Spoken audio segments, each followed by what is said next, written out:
Hey guys, it's Tim here. Sorry I haven't posted a video in a while, but I'm hoping here shortly that I can get a bunch posted for you, at least on a weekly basis or bi-weekly basis. I've had a couple vehicles in here that were started by other builders and brought to me because I couldn't figure out how to finish them. And I really didn't want to share somebody else's work.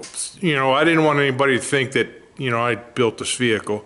They turned out nice, don't get me wrong, but I just hate bashing on other people like that. So without any further ado, I'm going to show you what we got going on here and start this video with how this next gasser we're building, or the next two we're building, one of them's mounted on the jig. I want you to see how I've done that so you get an idea how I start this whole project.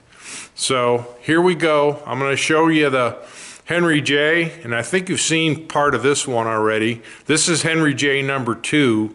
The first one supposedly in the paint shop. So here goes. I'm going to turn this around and get you all acquainted with what's going on. Okay.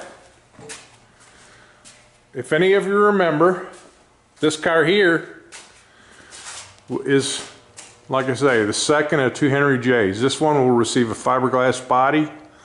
When I built the first chassis, knowing I had to build 2 identical cars, I just went ahead and built a second chassis. So the chassis itself is identical. Things were changing in this one. It'll have a Ford engine in it, manual transmission, as the other one will. 5-gallon fuel cell. Rear suspension, front suspension's all identical. Excuse the mess under the car. I'm trying to rinse the mouse house out of my Chevy seat. So I'm in the process now of getting ready to mount the seats in it. I got that set in there, and that's what this piece of tubing here is for, the front seat mount. Steering column mount hanging here. I've pre-bent and pre-made most of the parts. So like this one here, we're using a air motive fuel pump on it. I think the other car had a Holly blue pump, and I just made a saddle for the filter. You got to mount these things, guys. Don't hang them off the pump, and don't leave them flop around in the trunk because they just beat the interior up. So that's basically like a piece of 2-inch exhaust tubing and a little piece of 3/4-inch tubing, a couple hose clamps. 5-gallon fuel cell. For some reason they ordered it with a fuel sender in it, no clue why, but it's what happens when you get third parties involved. Wheelie bars are pre-made, the bottom parts anyway, so I got to mount them on the housing and get all that going on. And as you can see here, like, it's got the X bars fit, but I only tack them in place because when I start doing the tin work, I'll remove these to make it easier to get in and out of the car, and then once I'm all done, pull the tin out and I'll weld these in and it'll be ready for powder coat. So, but what I want to really show you is, well, I'll show you this. Belongs to a local guy, 50 Chevy. It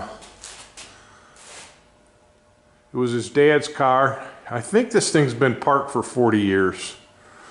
I don't think it's, at least it's not been on the road in that long. So supposedly it ran here 10 years ago. They started it up, but we're gonna convert this into a nice driver for him. Original motor transmission, but we're gonna make it 12 volts and fix the brakes, fuel system, all that stuff. So you put an alternator on it versus a generator. But this is like just some fill-in work for Ronnie when we're waiting on parts. And Chris Ford's truck. I just finished up door panels for Chris. The I don't know, I think you can see these. Yeah, it had some stop signs in there before, and I tore it out and did this. So I mean, it looks pretty cool, and I think anybody can do this. I mean, I've been doing it for 40 years, so guys say I make it look easy, and it's not hard. You just have to take your time. This is the car. We're building this 65 Mustang for Jerry Dean. He's going to race it in B-Gas and Southeast Gassers. It came in here, it rolled in the shop. We set it up on the jig, And how I support these things, try to get on this side so you can see them, is these stands on top of my jig. And they go right under the pinch weld. I've got that little piece of 1-inch tubing there that makes up the difference in them uprights. But this car's 12 inches off the jig, and that simulates the bottom of the rocker will be 12 inches off the ground. So the top of the jig will be ground height. We've hauled it out completely, cut, you know, firewall out of it. The firewall will move back in this car some. All the floors are out.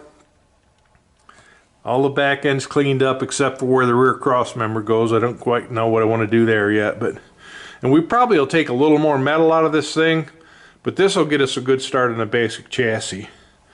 And I've got these pieces here. They set on the jig like that, because I want the bottom of the frame at 12 inches off the ground as well. So I've got 4 of those, and they clamp on there so we can set our frame rails and cross members and stuff in there to get us, just to get us started. So we get them set up in there, and then we can shim them to get them level and everything else. We always start in the middle of the car first. What I will do next is I'll prop the wheels and tires up underneath it. I'll show a video of that to get the housing width, because you need the rear end housing under the car at the proper ride height and location to figure out where everything else goes.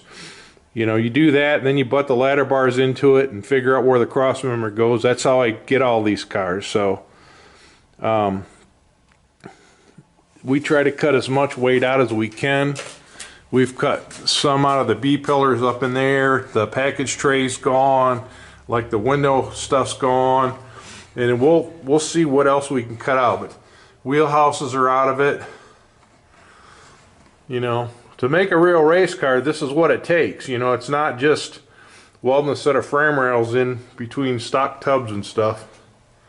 You know, you can build a fun car that way, but this is a real race car. So I don't know that we will take the roof bracing out of it, but because typically it's a pound and it's too easy to bend the roof. So we'll clean this up. The whole inside of the car will be painted either satin or gloss black before we mount it on the chassis, and it will be bolted on. I'll show you all that stuff too.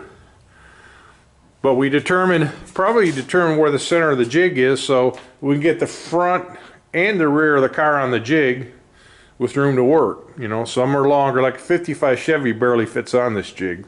This little Mustang fits pretty good. In the back end, once we get the car set on these, and we do that before we even cut the floors out, okay? We set it on those supports to hold the body square to the world. And then what we do is we come back in the back and build a temporary fixture like this. I mean, I know it looks a little janky, but hey, when you're building a temporary fixture, you use what's laying on the floor. So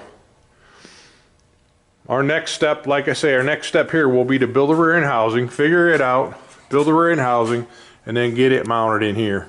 Get it squared up, and I've showed you guys how to measure to get the rear end square in the car, and I'll show that again so you can all see. But I wanted you all to see what we did to get this on the jig. Now once I start working on this, I will level the jig front to back and side to side, and then remount my laser so we can, you know, get some really accurate measurements. But I wanted you all to see this part of it and what was going on in this shop. You know, nothing really new, but that's what we got going on. Say fuel cell mount, fuel pump, electrical disconnect. I always try to mount them on the inside so there's just a lever going out the back.